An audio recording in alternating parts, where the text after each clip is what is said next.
Welcome back to Inside Politics. Our guests today, Natalie Allison of TENNESSEAN and Kyle Horan of NewsChannel 5. They both covered the Tennessee General Assembly. The 112th General Assembly just finished their first session and have now gone home, perhaps for the rest of the year. Natalie, are they going to come back to do redistricting? They got an election next year, got to get those lines set both for Congress and the legislature, and they don't have the numbers now to do it. The census is not done, so they're going to come back? Well, the redistricting process nationwide has been delayed because the census was delayed, of course. I did ask the House and Senate speakers right after session adjourned the other night if they had plans to come back for a special session. They said no.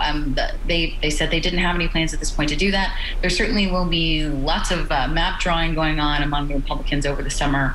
But at this point, they don't have any plans to actually come back to formalize that in a special session. Well, that'll mean quick work when they come back in January, because those lawmakers are going to want those lines set to know who's going to run, who's not going to run, and who's going to run against them.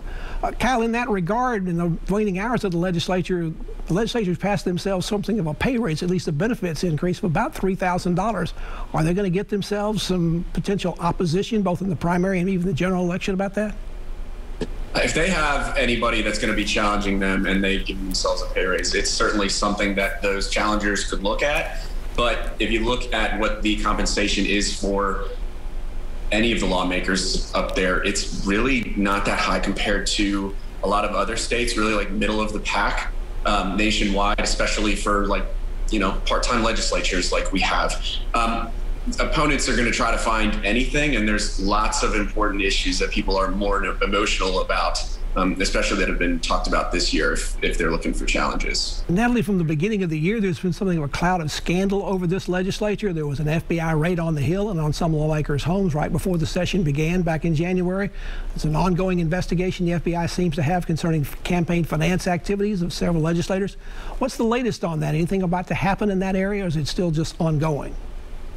Yeah, well, the FBI, federal agents descended on the legislative office building just days before session started. And so certainly there were a lot of questions going into the session. It was one of our colleagues going to be indicted while we're here doing business, and that didn't happen.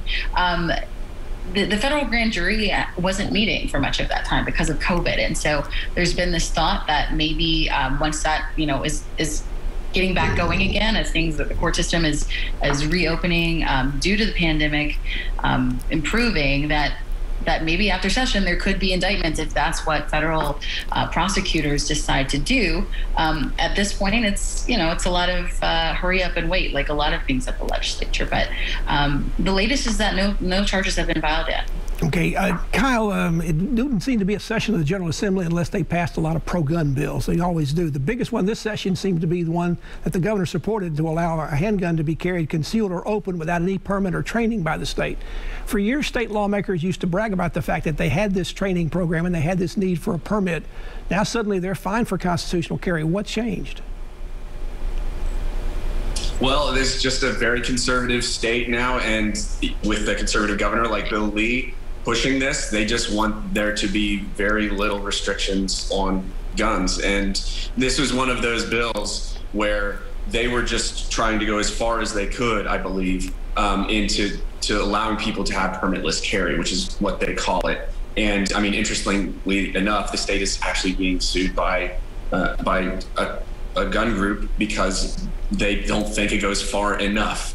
So while this is happening, there's age restrictions on it, and I'm sure you've heard about that too. Well, Natalie, there's also a concern for some pro-gun groups that didn't go far enough in terms of allowing other kind of guns like rifles and other things to be included in that as far as open constitutional carry. Do you think with the 2022 election coming up, there might be a move to broaden that bill before lawmakers have to get on the ballot? I think absolutely. There was pressure from a faction of the Republican Party in the legislature this year to do that. They filed bills that would accomplish that. They spoke up in some ways criticizing the governor's constitutional carry bill, saying it should apply to everyone 18 and up, not just to 21 and up. It should include all guns and rifles. No, they shouldn't block people who have stalking convictions from being able to open carry without a permit. So the House Majority Leader, William Lamberth, he even signaled while he was on the floor presenting the governor's bill that yeah, this is just one step. We're not done. There's going to be more. Kyle, late in the session, both houses also passed a bill that would allow Tennessee to become a sanctuary state for the Second Amendment. It's a trend among many Republican states across the country. What does this mean? I mean, what does the new law actually do? Well, I mean, just to put it in layman's terms, if the federal government makes any moves that would restrict the Second Amendment, it means that Tennessee is just going to resist in any way that they can those rules, whatever they may be. And so I think the language, and I'll have to look it up, is something like any treaty, executive order, rule, or regulation that the U.S. government violates the Second Amendment, and the state would just say it's null. Kyle Horan is our guest on NewsChannel. I'm sorry, go ahead, Natalie. Do that also. Kyle Horan is our guest on NewsChannel 5, along with Natalie Allison of the TENNESSEAN. They're both covered the Tennessee General Assembly, which just adjourned for the year this week. Back to continue our conversation with them on the other side of these messages.